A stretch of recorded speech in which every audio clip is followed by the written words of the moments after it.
All right, buenas tardes, everybody. Good afternoon. I have you all on gallery view, so seeing everybody here on the screen who's on the Zoom, and hello to all the audiences who are watching us on our live stream on Facebook. Definitely a pleasure to be here with all of you in what is our third of our health and wellness series for BIPOC leaders, and this time focusing on our LatinX community. To our panelists, thank you so much for joining us to speak about your experiences, and to everyone that is here today joining us for this important conversation. My name is Sheila Och, and I function as Chief Public Policy and Equity Officer at Lowell Community Health Center, and I'm going to be your moderator this afternoon. A little bit about Lowell Community Health Center. We began in 1970 to make sure everyone in Greater Lowell has access to quality, compassionate, and culturally responsive healthcare, regardless of ability to pay. We offer a wide array of healthcare services and community health programs to roughly 50,000 people each year, and close to 41% of those that we care for are best served in a language other than English. 66% of our patient population identify as people of color. Our board of directors are a majority health center patients who keep us grounded in our mission. Now, building on decades work in the space of cultural competence and health equity, and many of you have been involved in that work as well. Last year, our health center adopted a board resolution on racial equity where we declared racism as a public health crisis. And we further affirmed our commitment to achieving equity in our community. Throughout this work, we have learned the importance of prioritizing the health and the wellness of our leaders of color in our community. The Health and Wellness series of our Black, Indigenous, and people of color leaders was created to provide a space for our community to come together to heal, to share strategies, and to provide recommendations on our path forward. I'm going to start the session by reviewing our relational practices for our conversation as we hear about others' experiences and perhaps even share our own. Know that this is what we call a learning space. Please own intention and tend to impact of your words. It's important that we own our experiences and that we practice what we like to call appreciative inquiry. Our objectives are squarely centered on the health of our BIPOC community, prioritizing our staff and our leaders of color, learning about our needs, tailoring the approach to support many of us who carry the diversity, equity, and inclusion work in many organizations and who live the experiences we hear about. Like one of our great colleagues had said before, Sinith Poe, he said, it's like the air we breathe. This work for many of us is extremely personal and requires bringing ourselves forward each and every day, assuming a high level of vulnerability on a daily basis, including the space that we are in today. As we prepared for this event, the planning group and many who are here with us today centered on three main themes of discussion. One was acculturation, two was colorism and how that manifests in our Latinx community and in our work. And the third one was the path to leadership and self-empowerment. Today's discussion will touch on a little bit of all of that. Now, for today's event, I'm going to start with introducing our panelists, and I will do so all at once. Then I'm going to dive right into conversation with a couple of guiding questions for our panelists. And I'm hoping that this is where we have a little bit more of a conversation together. Now, for our audience, as you have questions, kindly ask that you please use the chat function of Zoom. And we will also have an opportunity later on via a question and answer portion, as well as small breakout rooms discussions. Now, I will mention, and this is a little bit of housekeeping, that we are recording and that we are live streaming all of this right now. However, when we do go into the small breakout room discussions, we will not be recording or live streaming at that moment. Now, back to our panelists. Our panelists are an extraordinary and brilliant group of leaders in our community. And I will start with introducing Olga Madrid. Now, Olga provides trauma-informed support to survivors of sexual assault in both Spanish and English. Olga works at the Center for Hope and Healing and has over 25 years experience working with trauma survivors. Previously, she worked as a clinician in a private family practice. She also worked at Lowell Community Health Center with some of us. She worked at the Department of Children and Family and at the Lee Mental Health Center in Florida. She holds a master's degree in neuropsychology and a bachelor's degree in psychology from her native country of Colombia. Next is Brenda Rodriguez, who is the Chief Strategy and Finance Officer at Lowell Community Health Center. Since 2019, Brenda has spearheaded the health center's use of data transparency to truly advance equity in our community. She previously served in various leadership positions in education, healthcare, media, modernizing financial practices, driving strategy, and implementing new lines of business. She spent over 10 years at the New York Times, leading business improvement efforts and transforming finance operations for its digital unit, Boston.com, which some of us, many of us, do use. Brenda proudly delivers competitive strategies to social justice organizations and is the immediate past board chair of Harbor Health Services, Inc., one of the largest community health centers in the state of Massachusetts. She earned her MBA from Duke University. And next, we're joined by Timna Wokeji. Now, Timna is the founder and digital content creator of Life as Maven. She considers herself a Lowell transplant, having first discovered the city during her undergrad at UMass Lowell. Working with small business is what drives Life as Maven, a business focused on providing solutions and promotions to the travel and food niche. Supporting BIPOC-owned businesses has been incredibly important to her, and she consistently works with them for inclusion and awareness. Now, in addition to this, Timna has extensive experience in human resources, and she's also an author at the Merrimack Valley magazine. In her spare time, she loves traveling with her husband of 15 years and exploring global cuisine. Thank you so much for joining us, to the three panelists. I would like to start our discussion with the first question. This entire event is centered on health and wellness of our BIPOC leaders. And the first question that we would like to ask our panelists are, what does health and wellness mean to you? When we say health and wellness, what does that mean to you? And we'll kick it off with Olga with this question. Thank you, Sheila. Okay, when I think about wellness, I can see, like, I can relate that word with a lifestyle, with a living healthy, and at the same time, health. When I think about health, health to me is really, really close to wellness. So if I have wellness, I can be healthy. But through my experience and having the experience of living in a different country than my native country, I can think a little bit more about what means wellness to me. So wellness to me means having meaningful connectedness with other support.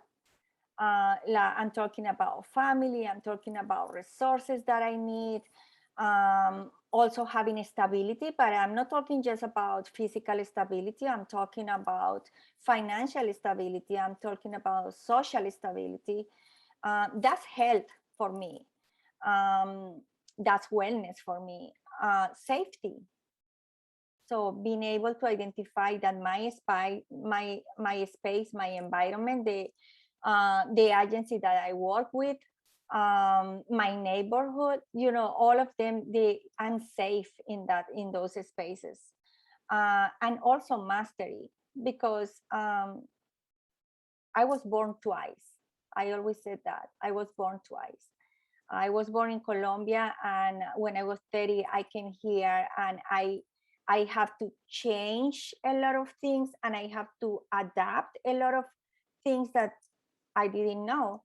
And And mastery is so important because it's the way that help me to have predictability about the future, and of course it's related with the stability. So to me, wellness and health is like huge. Thank you so much, Olga. And I appreciate, I wrote down the words connectedness, stability, safety, mastery, of things that were echoing and definitely resonating. Health and wellness to me, it's an overall kind of loaded, right? It's not just one or the other. To me, both of them have to be combined for there to be a good structure. And what it means is that for myself, it's financial wellness. It's having the education, the knowledge to navigate my life. It is mental wellness. It is physical wellness. So it was an evolution for me. When I was younger, it was more, oh, I can just go and get my nails done, and that's wellness for me. But now it's so much more about, to Olga's point, stability and mastery, understanding that life as I navigate it has to be long term. So I have to create value in everything I do for myself first, so that I can also provide value to others. And it just always comes back to, I can't have one without the other. It just has to be coexisting, and we constantly have to strive to learn more every day. And that's where that kind of knowledge piece comes in, where for me, it was getting a bachelor's degree and then being the first person in my family to get a master's degree. That it was so important to me to do that, right? And that provided me a sense of overall well-being that I'm continuing on as I am today. So that's what that means to me. That's great. Thank you so much, Timna. Appreciate that. And to say, valuing self, right? The whole notion of valuing self to create value for others. I don't think I've ever heard wellness described as such. And it's kind of like it's taking care of self also so that to be able to take care of others. I really appreciate that very much. And Brenda, what does health and wellness mean to you? Oh, bienvenidos. Hola, mi gente. I'm so excited to be here this afternoon. So for me, it's striking to me that at this time in my career, I've had a lot of experiences, but I am at a community health center. I'm at a place where we are about health and wellness, and we're about population health. So not just individual health, but the health of the community. For me, health and wellness has really been about having the capacity, the emotional and mental capacity to make the right decisions, to take the right actions. Sheila, you went through my bio. What's not in my bio is that I was a young mother. I was homeless. It took me 10 years to finish undergrad. When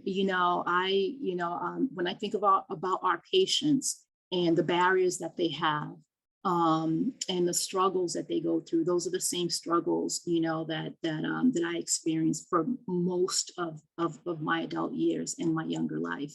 And, when I was homeless with young kids, I didn't have the mental and emotional capacity to really think beyond day to day. And I tell you, it's such a blessing to have that capacity. When you have that capacity, that then I can say, I'm going to go for a run in the morning. Oh, guess what? I'm going to actually train for the Boston Marathon, which I ran in 2018. But it's all about how really beginning to shift that mindset. And so for me, that's where it starts. It's just really, understanding that, your life is worthy, and that you deserve to have to create that space. And you deserve to even have a conversation and think about health and wellness. And sometimes when you don't have that capacity, when you feel financially strained, when you don't have the support systems, you just do not, you don't really understand that health and wellness is such a human right that we all deserve it. We all deserve that ability and that opportunity to take care of ourselves as we think about taking care of others. And when we have that capacity, you know, for me, again, you can make the right decisions, you have better judgment, you can take the right actions, and you can be have more fullness to give to others. Thank you so much, Brenda, and introducing a concept that I think, at least I'll speak for myself, you know, the whole notion, hearing health and wellness as a right. It does change the mindset as to how we look at things. So dovetailing off of that, the next question that I have I'll leave it open to Brenda, Olga, Timna, whoever wants to answer first with this one. You know, now that we know how you're defining health and wellness, how have you created space for your own health and wellness? Right, Brenda, you just talked about the changing mindset. Like how do we do that while continuing to be an advocate and leader for our BIPOC community that the three of you are? And related to that, you have all, you know, Brenda, you spoke a little bit about your own background. We heard a little bit about Tina's in her bio. Olga, you talked about kind of like the whole notion of being born twice, right? Like, it's interesting. How has that, like, how you have created space for your own health and wellness, how has that supported and even connected to your path to leadership where you are right now? So who would like to go first? I'll start it. All right. I would say, for me, I've tried to create that space by first knowing that I'm not going to be anonymous. And so, you know, you have to wake up. And so there are things that, you know, tactically I've done as far as understanding the time of the day that works best for me. I'm not a great meditator. So if I start thinking about the flow of water, I'll start thinking about the tea. I'm making tea, I'm not, you know, I don't allow myself to meditate very well. So whoever knows how to do that, let me know. But I think about, you know, in terms of creating that space, I don't think of it as a sacrifice. I think of it as an investment. So sometimes, you know, even I was talking to my CEO, Sue, today when she knew I was going to be on this panel, and she said, oh my God, you're constantly working, you work 24/7. How are you going to be talking about health and wellness and creating space? But that's because my work for me, I don't work for a job. I don't work for an organization. You know, I work for my personal mission, my purpose in life. And so I try to take a very fluid view. And so if it means in the middle of the day, I'm going to go for a walk, I'm going to go for a walk in the middle of the day. And so I try to take a very fluid view. But, you know, making sure that, you know, this is not a sacrifice, this is an investment. But again, I recognize myself as an entity. I'm not anonymous, and I have to, you know, make sure that I create space for myself like I do for my meetings and for others. Yes, Brenda, I think that the intention is really important, and being so intentional about what are my needs. I have like a long story, but I'm gonna make it short, thinking about how I start making, like, opening spaces for self-care, for wellness. It was a difficult process, I will say, because as a, you know, when in our culture, we are asked, and we grow up thinking that I have to live for my family, for my kids, for my people. I have to do this for them. But unfortunately, I didn't have like the message of you are first. you have to take care of yourself first. Always my mom did everything for us, and it's like always she was there. And I never asked like, what about her? Why she didn't have, if she had any stress, I didn't see the stress because it was always like just running and doing things for us. So when I start working as a person of color provider, I start doing the same thing. So is they need me, my clients need me. I need to work after this time because I have too much work. I have to. So when I start doing that, I start seeing myself like stressed out. I start seeing that I was impacting my family, my kids. And I start like isolating from my friends because I never had time to go out. So, and then at work, I was like, yeah, I need to do this, I need to do that. Our work is really difficult because as a providers who serve person of colors, clients of color, we have, many of us, we are bilingual, we are multicultural. So we have to talk to the person in one language, make the translation, write down, do paperwork in a different languages, and then going back to the client again in the same language. So it's exhausting. There are studies that shows that providers of color has a really, really high number, more probabilities of getting burnout than other providers. And the reason is because we have to do a lot. At the same time, is like when I saw that even until my weight was affected. So everything was affected. I was like, yeah, I'm eating too much. Yeah, I'm working too much. That's why I'm not sleeping. Or different excuses that I found. And I start blaming other, like the system. Oh yeah, it's my work. Oh yeah, it's this, it's that. But when I start saying, okay, I need to change, because no one is gonna change nothing for me. The system is not gonna say, hey, Olga, you need the space to do this. Go and do it. You need to sleep better. Go and do it. I'm gonna decrease the amount of clients that you have. Go on. No, you have to take care of yourself. As Brenda said, being so intentional about that.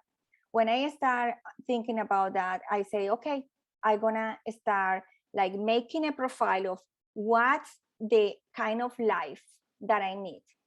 Okay, I need this life. I need time for my kids. I need a part-time job. I need this, I need that. And I put it in writing, and then I start looking. But it was like looking like, nothing is gonna happen. Yes, it happened. And I found the work that I wanted. I found the schedule that I wanted. I found the space for myself to be able to take care of myself. And I start changing my life intentionally, eating healthier, exercising, having social connections with people that, yeah, I know they were my friends, but I never had conversation with them. And if I had it, I was like, okay, I need to leave, bye. So it's just focusing on that. And then I found that I was improving my life. I found that I was able to sleep better. I found that I was able to think and be more present in my family and at work. So that's my experience with that. And I want to add, Olga, to what you just said too, that for me, it's also about designing your lifestyle. So, there's some things that I don't do anymore. I have the tendency, I love to watch and binge on Netflix until, wee hours of the morning. But for my health and wellness, and for the investments that I want to make in my health and wellness, then I know that my lifestyle and the lifestyle that I'm trying to design that's really going to provide capacity, emotional and mental capacity in my life to invest in the people and the things that delight my soul, I have to make choices. And so remember to that lifestyle is by design, and don't let it be by default. Sometimes, the conditions around us, this ecosystem of that we all live in every day, financial, political, social, it really can just tamp us down. And sometimes we're just enrolled, we're just going from one thing to the next. But design your lifestyle. And so that's one thing I would say, and that's what I've tried to do, to create space and try to, and be more successful at it than not. Brenda, I absolutely love what you were saying about lifestyle changes. Sometimes there's even just one small thing that I've found that I can change that will completely change the course of my day. Whether it's, so I do a lot of social media, for example. It is literally everything I do from morning until evening. And I told myself at 7 p.m. every night, the phone goes down. I don't do social media, and unless it's something for a client, but creating those boundaries, right? Even for clients, having those boundaries and setting them for yourself, right? I need this space. I need 7 p.m. to 11 p.m. to myself and my family. And I love that, because that has been such a big part of my life for the last couple of years, and the changes that I've made for myself and creating space for myself. I have a quick story about this. Last year, when we were in the early throes of the lockdown, I was trying to come up with a way that I could help the small business owners that I support. And I kind of went into overdrive. I forgot everything else, and I went to their restaurants and businesses, ordered takeout 3 times a day, kind of went a little nuts, right?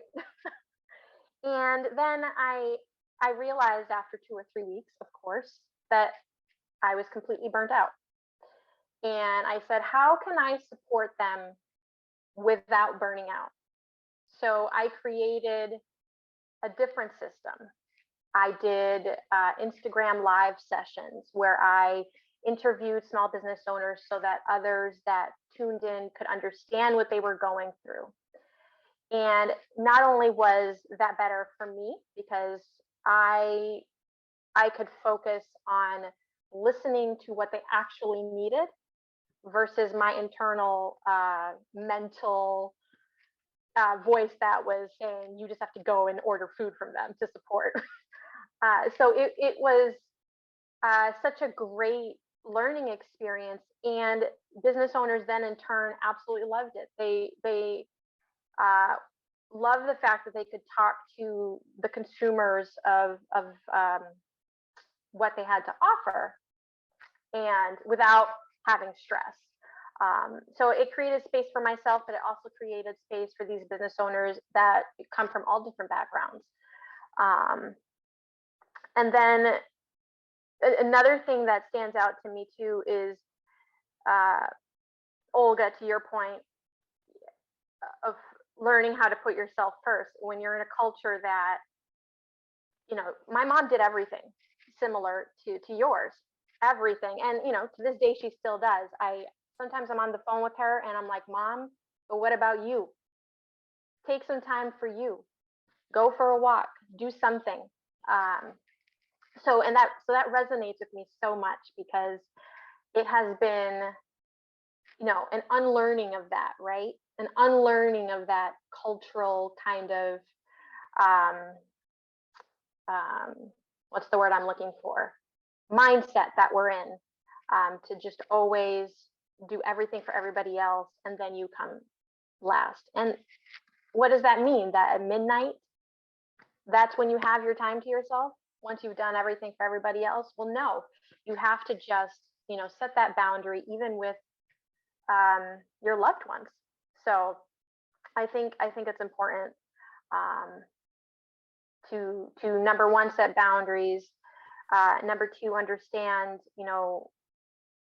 who has to come first, and just have that overall sense of well-being for yourself, because you can't do anything if you're not okay.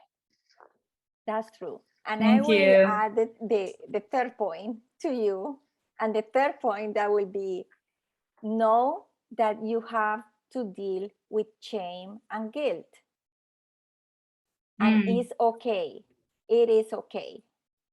Because I can find myself also like, okay, what I'm here, oh my God, I should be there. I'm not sure. Did I, it's like always asking yourself about if you did the right decision. It's like, it's okay. That happened. That's going to happen. But little by little, until you get the practice and the habit of taking care of yourself, you will feel better and better and better. And you will see the improvement. You will see how good you feel after work, and you will see how your productivity increase when you are taking care of yourself. Thank you so much to the three of you. I'm supposed to be moderating, but I'm like so into like listening to what everybody has to say. I was like, yes. And this brings up another question. And I love the notion and the concept, everything you have talked about around intentionality, lifestyle by design, introducing that concept in terms of like truly owning it, the notion of investment. On the chat, and Olga, you just echoed the same thing that's happening on the chat over here around this whole notion of shame and guilt. And Timna, you talked about unlearning some practices that perhaps are cultural, that get handed over to us, perhaps not explicitly, implicitly, but they become so hardwired, right, to what we do and how we function. So, all right, so if we do this by design, right, let's talk context now. And speaking of supports itself,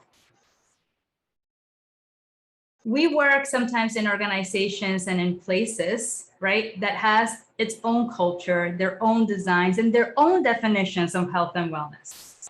Brenda, you spoke about the whole 24/7, like that Sue had mentioned. Wait a minute, and I can attest, Brenda's, she works, but she loves its purpose, right? It's different, right?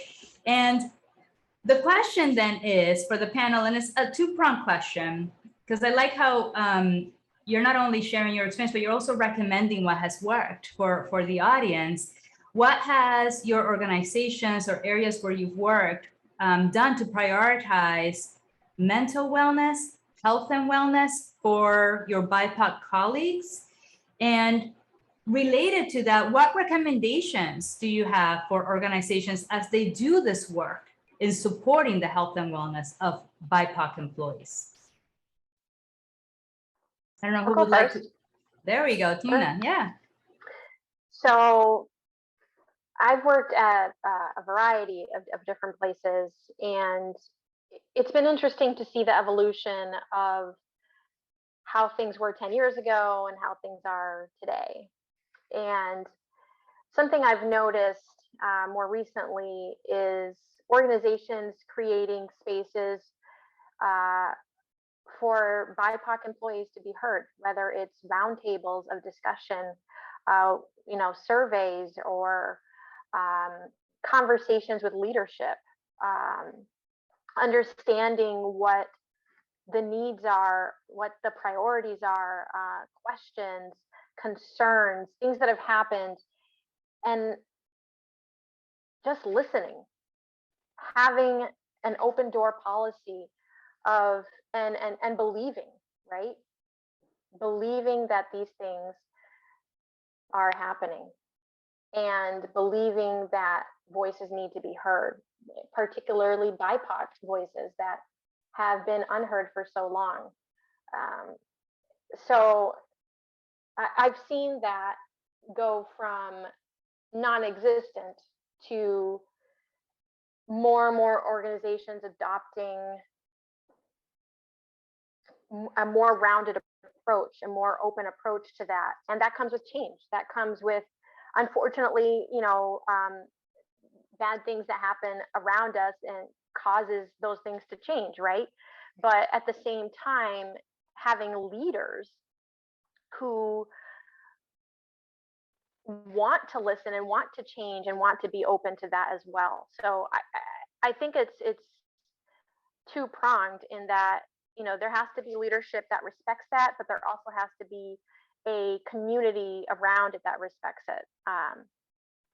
And then as far as organizations that might be, you know, wanting to look for different ways to support BIPOC employees, and you know, I would say, you know, like I said, listening, understanding when there's a concern, understanding that there may be different needs, and making the changes when they become available to make changes. I can share my experience at working at the Center for Hope and Healing. There is a lot of things that we do there. One of the things is like recognizing that BIPOC professionals, we are more vulnerable to racism. We are more vulnerable to racial trauma. We have an increased burnout more than other employees.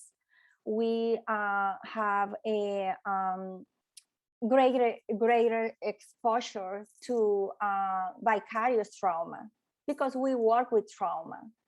And we have also the people that we work with, they are in situations, and we can be in the same situation of lack of healthcare or systems where we don't have the same opportunities. So that's the first part. And I think that Tina, you talk a little bit about that. It's like the leaders have to believe that this is going on. That's the first point.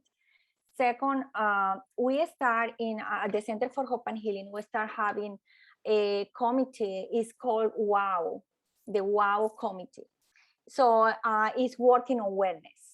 So we meet often, we meet every month, I think, and we try to, initially they did like a survey to the employees to see what were the needs that we have. And I'm not talking just about physical or emotional wellness. I'm talking about financial, social, all the wellness that you can see in a human being, but to get the stability that we need. We also include the WOW sessions in staff meetings. We have accountability groups. So we have groups that help us. If I'm working on getting healthier in about like exercising, so I have someone that is all the time just talking to me and saying, how are you doing? And how are you doing is gonna be enough to say, oh my God, I need to do this. So it's like, we call it accountability groups. We do stretch breaks during the day, often. And we got to the point to put it in the calendar. They send it as an invitation. So you can go through your meetings and you say, oh, stretch break. So you have to stand up and do something and then go to your meeting again. Resilience learning spaces, appreciations. Appreciations is really, really important. We appreciate people, but not always we said what we have to say. So it's like having those spaces after every meeting, we have the space to appreciate our coworkers. Multicultural potlucks. We love our food. We do that. Oh my God, this is, we can wait for probably this Christmas, we will have it again. I don't know. A mindful check-in, reviewing and adjusting salaries. Because this is not just like exercising and let's do, no, it's also financial again. Financial is so important.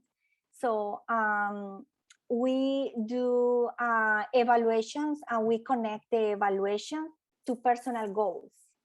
And in that way, that part is really important because after we get the evaluation, the leaders, they know what are our goals and they help us to go forward. COVID Stevens, we have like different, we use the vision guidelines to connect with others. We fight the white supremacy all the time. They encourage us to use the time off. I know it sounds like, what? Yes, it is like that. And I can talk more about this. But going to the second question is like the recommendation. So what we can do with other agencies, or even with our agency, like how we can improve the community about this. So again, the first step is being aware that this is going on, being aware of the burnout of BIPOC professionals, being aware that we need to work on the financial part. We need to work on the anti-racism. We need to fight the systems that we have. Even the systems are the system, we can fight them, but we need leaders in that part to help us.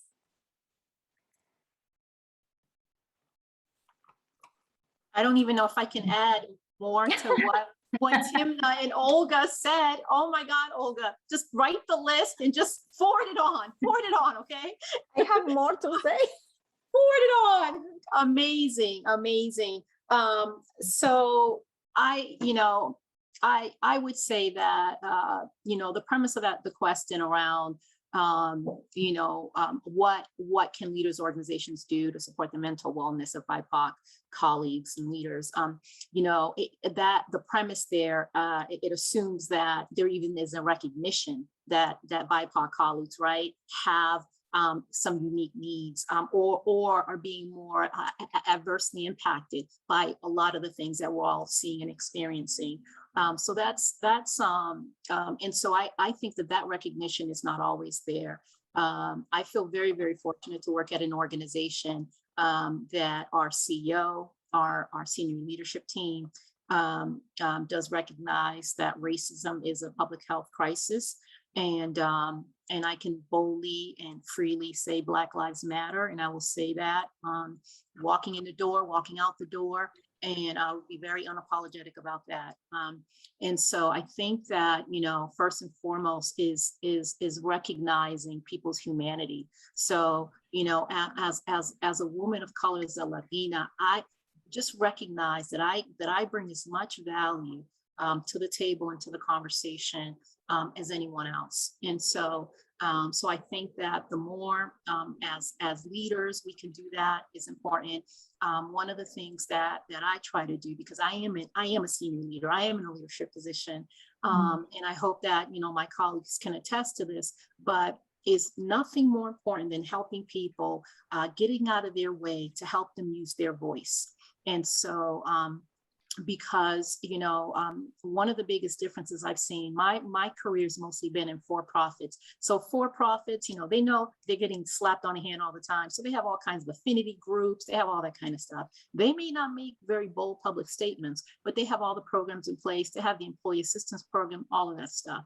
And nonprofit, what I've seen, we almost take it for granted. We almost take it for granted that just because you may see more of us, it doesn't mean that we're being treated more fairly. It doesn't mean that our needs, that we don't have the same needs as our counterparts in for-profit or in these mega companies.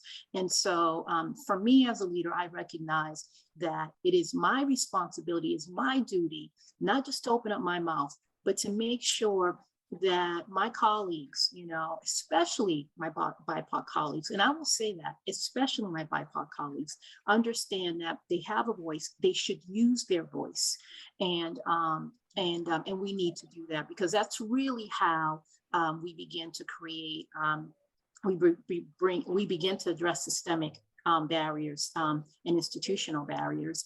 And because not every policy, sometimes we think about, these different, and we can definitely improve our policies and all that, but this is not about equality. Just so I'm no longer a young mother with young kids that, I could use a couple of hours in the afternoon to just pick up my kids without feeling like I'm going to lose my job. So we have to make sure, again, that, that's why I say, don't allow yourself to be anonymous. Do not be anonymous. And as a leader, make sure you know your people and understand their needs. And so, I'm really about, I want to see a workplace that we really, really understand the needs of our colleagues, that we really understand, so somebody, they may want just a better chair. Someone else just may want to start their day at 6 a.m. and then, have the afternoon off and come back at 6 p.m. So we have to be so much more, exercise ingenuity and understand, and tap into the genius of our people. Our people are so smart. We're so creative.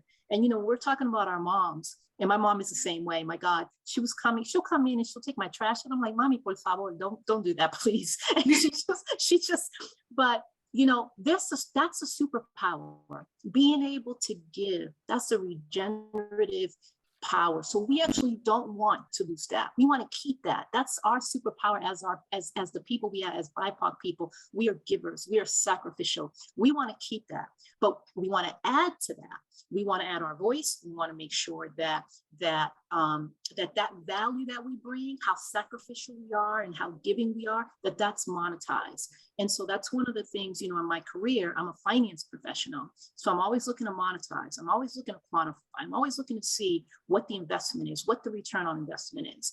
And I want to make sure if, someone speaks 3 languages, why isn't that as valued as much as someone who may have a second degree? So do not undermine my skills, my talent that I bring. And so my job as a senior leader is to make sure that when I'm sitting around those tables and someone is saying, no, this, we need a, Spanish speaking or Portuguese speaking medical interpreter, but we don't have to pay them more. Guess what? Do you need that for the job? Is that a value and asset compared to someone who only speaks English? So we have to make sure that we're recognizing these things. And as a senior leader in my organization, and I'm grateful that I work with colleagues that were of like mind, that this is something that we want to continue to push, but it has to be everyone understanding, that this is, we all have a voice and we need to speak up. And so that's what, just want to share on that note.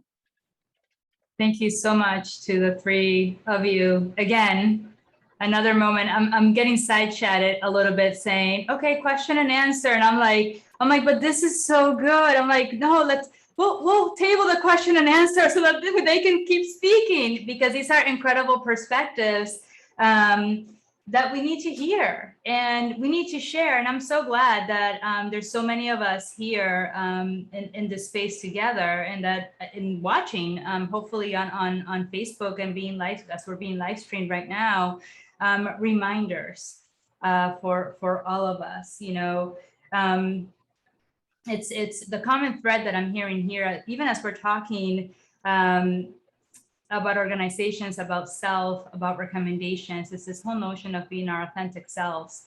And Timna, you kicked it off by saying the other part to that is also believing and listening, right? And for organizations,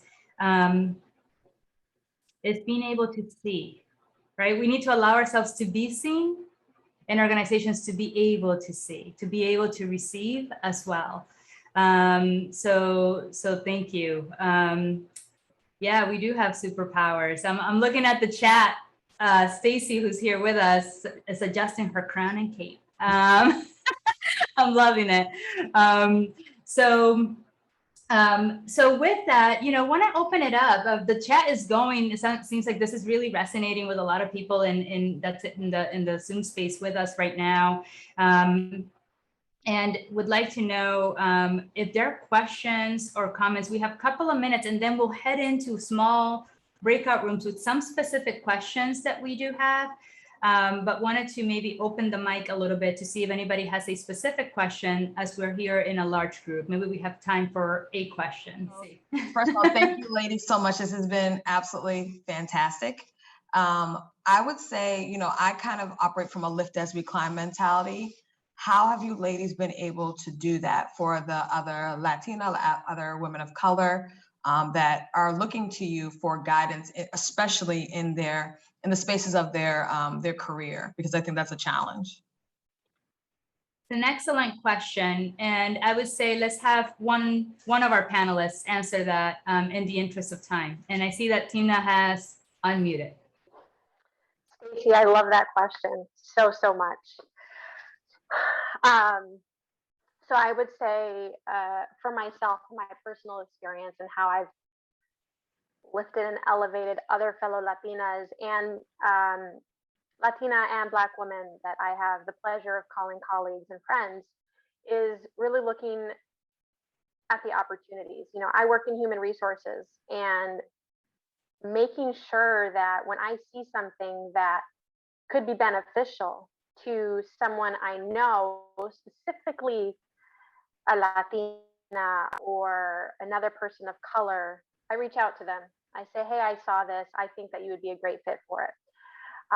You know, on a personal note, you know, I'm always looking for instances where I can encourage those women in my life that I am so honored to have around me, my community of women, as I call them. And it's made up of very diverse women from all backgrounds, and learning about them and understanding what they want to achieve, what they want to get to in life, right? It's so incredibly important to me, almost as much as my own personal achievements, because lifting each other up makes our entire community better and stronger. And without each other, there is no community. And I say this to my BIPOC business owners, and I say it to my BIPOC friends.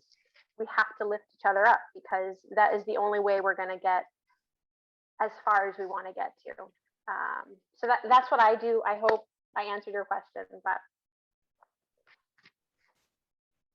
Yeah, I think that also is like in my case through empowerment, it is so important to empower the people. I like 2 days ago, I was in a panel with a person that I empowered her to do this, and she did it, and it was so grateful. It was so nice to see this person being able to be there and talk to people and talk about their experience.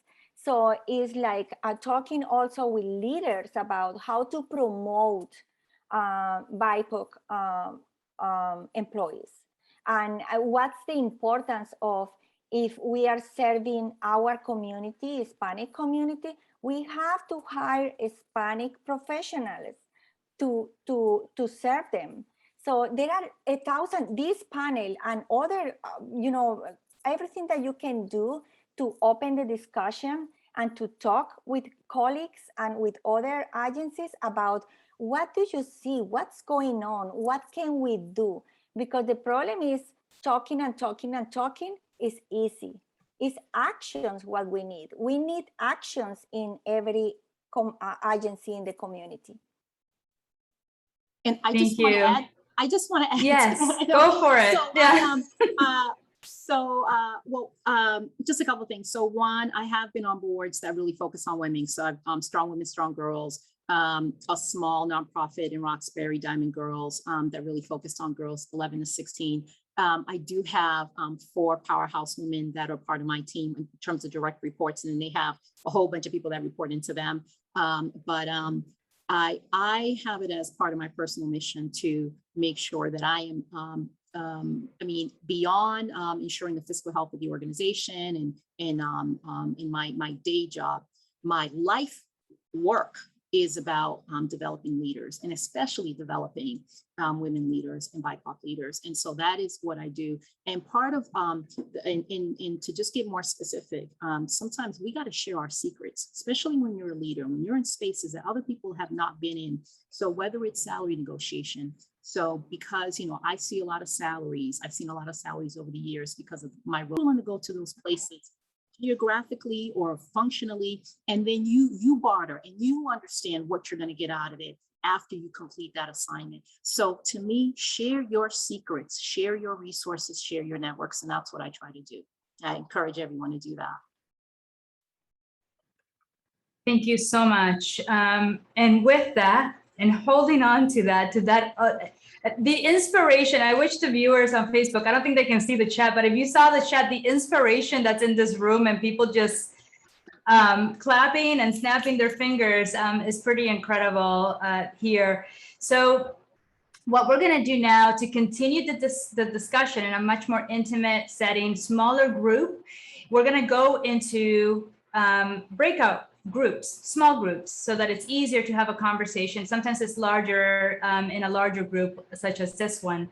So we are going to ask in your groups to discuss the following three things. One is recognizing that the topics that we're listening to right now and issues, challenges, opportunities, and experiences throughout our lives, you know, what solutions do you all have? We would love to hear from you as well, so that we can continue to move forward.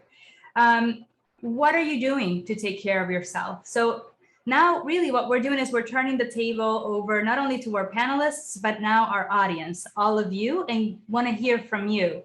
And what recommendations do you have so that we can continue to prioritize the health and wellness of our BIPOC leaders, our BIPOC staff, our community? I think we had a very good conversation. So for the first question, what solutions do you all have? I think, you know, it takes definitely a bigger army. The more we speak, the more noise we make, the more we'll be heard.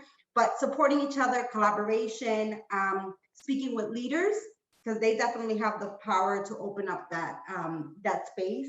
And taking mental health days. If you need it, you take it. Just to kind of be able to regroup and be a happier you at work.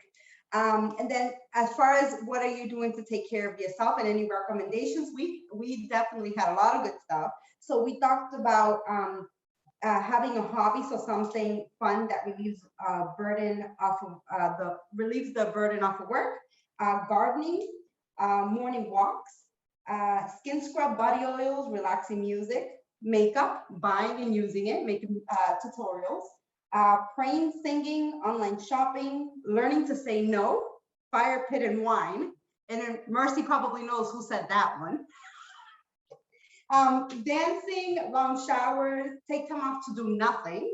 And definitely like no cooking and a trip to the hairdresser for a new style.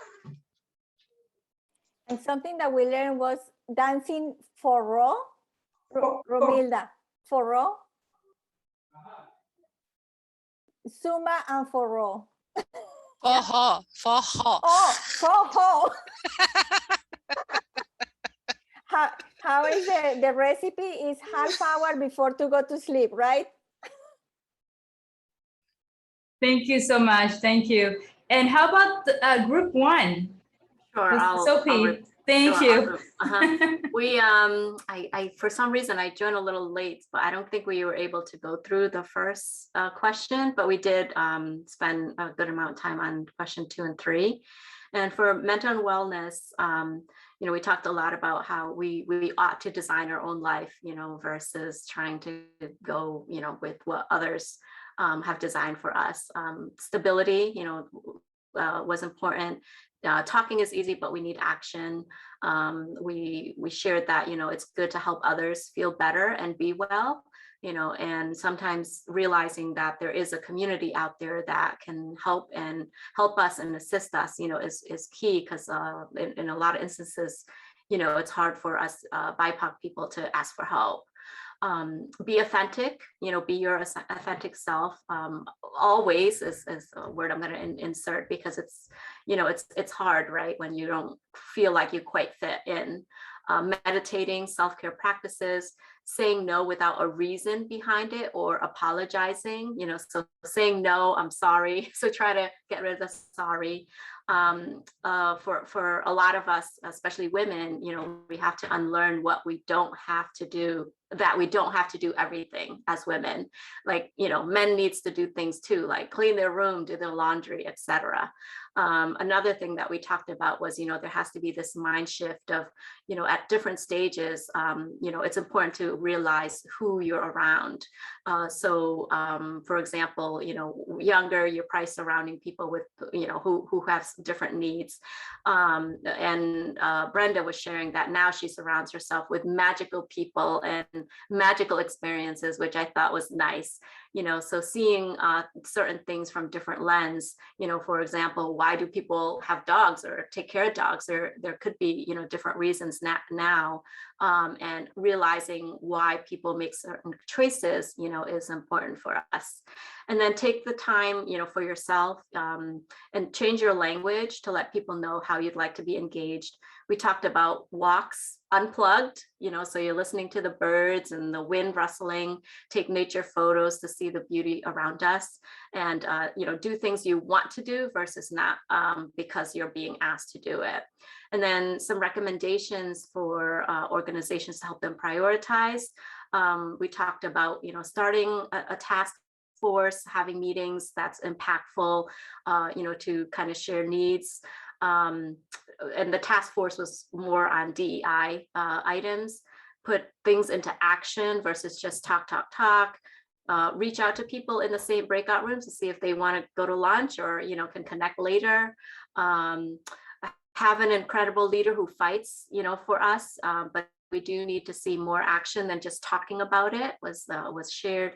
And then in order to make change, we have to change the seats on the executive team. So there could be a lot more urgency to certain needs and causes. And then offering time, I had brought this up, offering time for team members to take classes such as meditation, yoga, Tai Chi, self-care. Managers should allow their time for their teams to attend those events.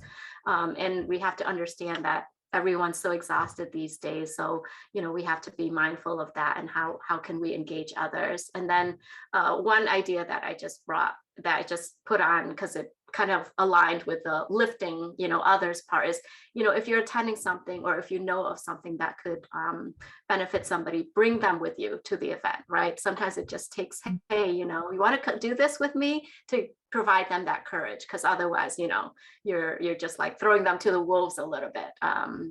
So those are some of our thoughts. Thank you so much, Sophie. And thank you to everybody for engaging in this conversation, for attending here today, for being yourselves. This is great for allowing yourself the space and the time to be here. I've appreciated that. Thank you for sharing your time with us. Thank you to our panelists for sharing your experiences, all your wisdom with us in this space as we learn and as we grow and as we really grow our network together. I love that suggestion. It's like, hey, from your small breakout groups, who can you take out? Like, go for the walk together. We're all like in the Grillo community. Why not? Right? And so thank you. I do want to say thank you to the Reach Lowell team who creates these spaces for us. To be able to have these conversations. And Jen Marlee, who's behind the scenes she's sharing a whole bunch of stuff now on the screen. You all jumped. Christina on the visual, Linda, who's organizing. My gosh, there's just so many folks behind the scenes to do this for us and to create spaces. You can connect with us on multiple platforms here where we do publish all of our content and upcoming events and assessments and surveys and things that we do. And our next health and wellness series will focus on men of color. And we will start planning for that. We take suggestions for panelists as well, so please send them our way always. But thank you all so very much for what you do. And truly remember, I think just really to summarize what we all have said so beautifully, that others might go by what you do, but mostly by why you do it and your purpose. And you have to allow yourself to be part of that purpose, to be seen, to speak who you are with all your heart. And Sophie, you used the word courage, and we have to have the courage to live by it, all along the way, taking care of ourselves in that process. So thank you all so very much, and have a great evening. And let's go take on some of these recommendations and take care of ourselves. Thank you, everyone. It was an honor to be here. Thank you. Thanks, everyone. Thank you.